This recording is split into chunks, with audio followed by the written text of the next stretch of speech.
Actually, the policy, the National Disability Council of Namibia is the custodian of the policy, which is key stakeholders of the disability affairs under the Office of the President. The disability affairs is the mother body of the council.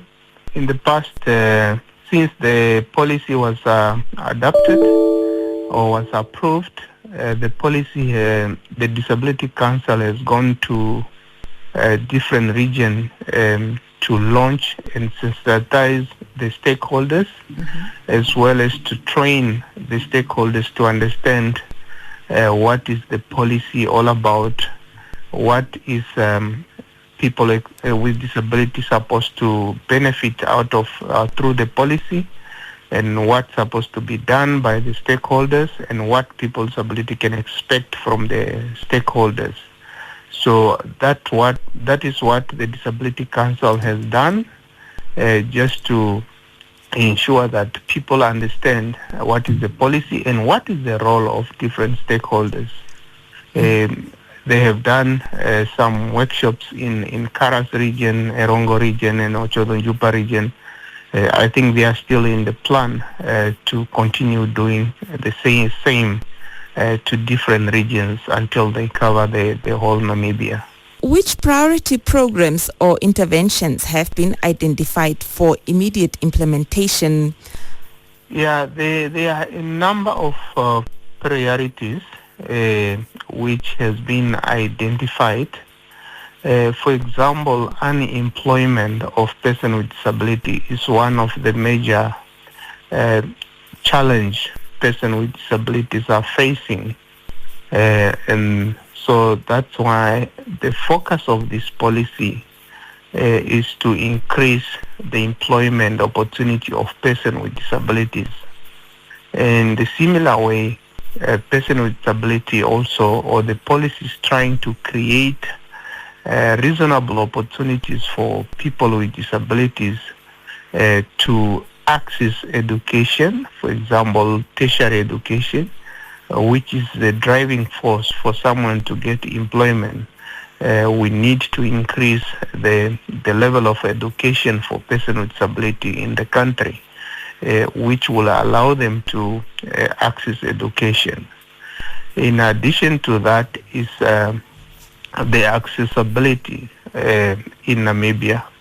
When we speak about accessibilities, we speak about infrastructure or physical accessibilities. The policy is trying to advocate for barrier-free environment in Namibia to ensure that persons with disability, wherever they go, they should not have obstacles which prevent them to access the services which they need to access or to enter any building.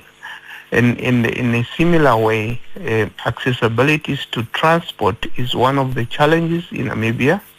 As we speak, we don't have a public transport which is barrier-free to persons with disability.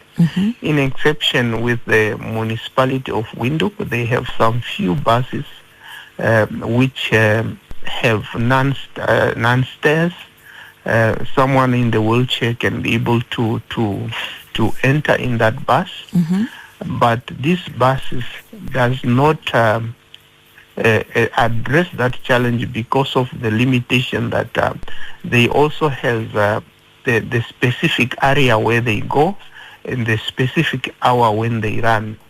So sometimes that hour which they are running is not the hour which the person with disabilities supposed to utilize the buses, or you are forced even to go extra hours before the time or extra hours after the time.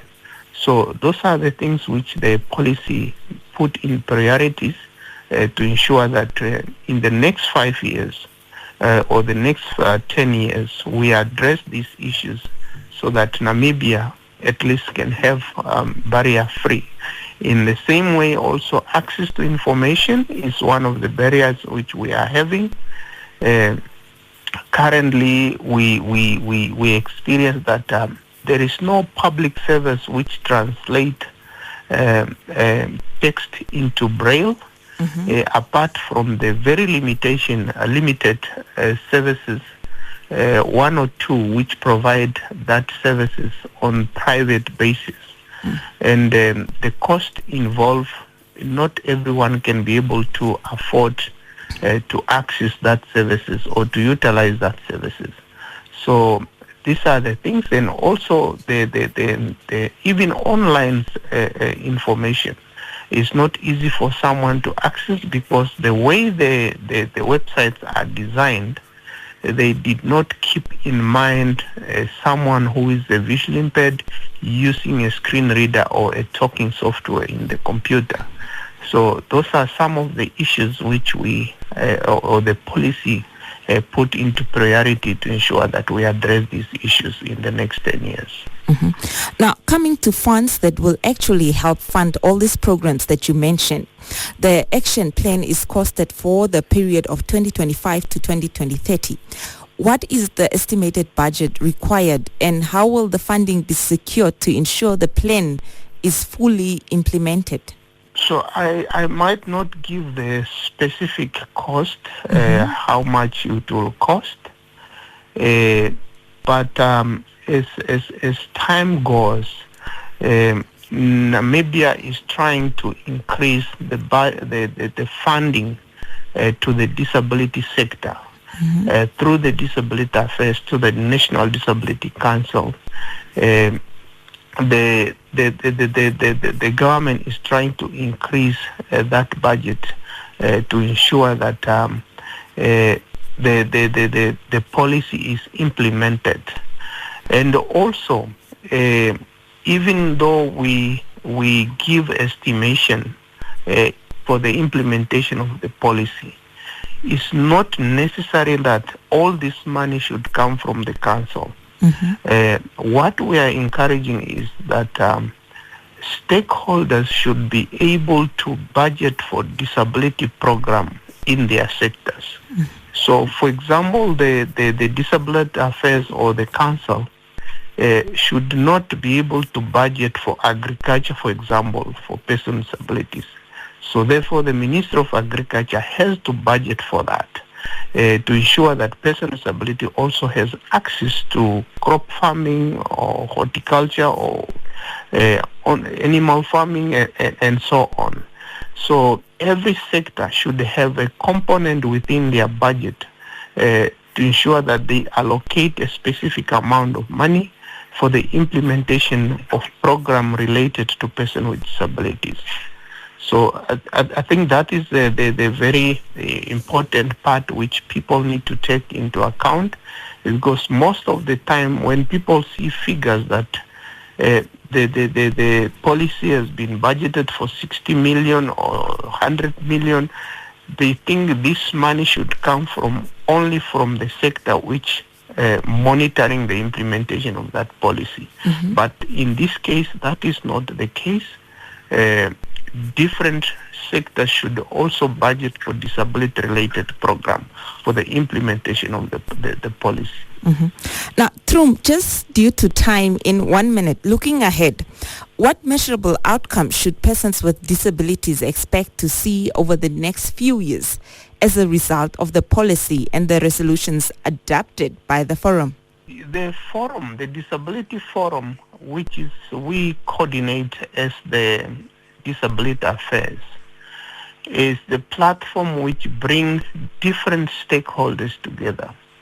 And when we come together, the main purpose is to plan for the disability-related program, because we are encouraged every sector to plan for disability-related activities. And also, this is the platform where we bring all issues affect persons with disability in Namibia.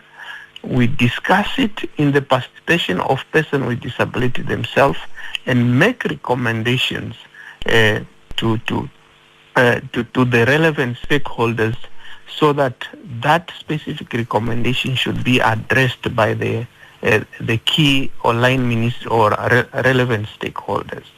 So the forum is a very important platform where all government ministries supposed to be represented, although we used to see some absentees from different ministries and some private sectors, but ideal that all the stakeholders are supposed to be presented in this forum.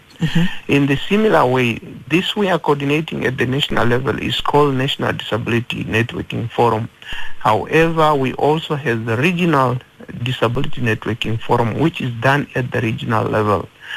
Not in every region we have the regional forum, but we have in some regions, for example, Erongo, Kavango West and East, and Zambezi, and also Karas. Although some of the regions like Kavango West and Karas, we need to revise those forums and provide the trainings. So, but our idea is all the regions to have the regional disability forums and also to have constituency disability networking forums.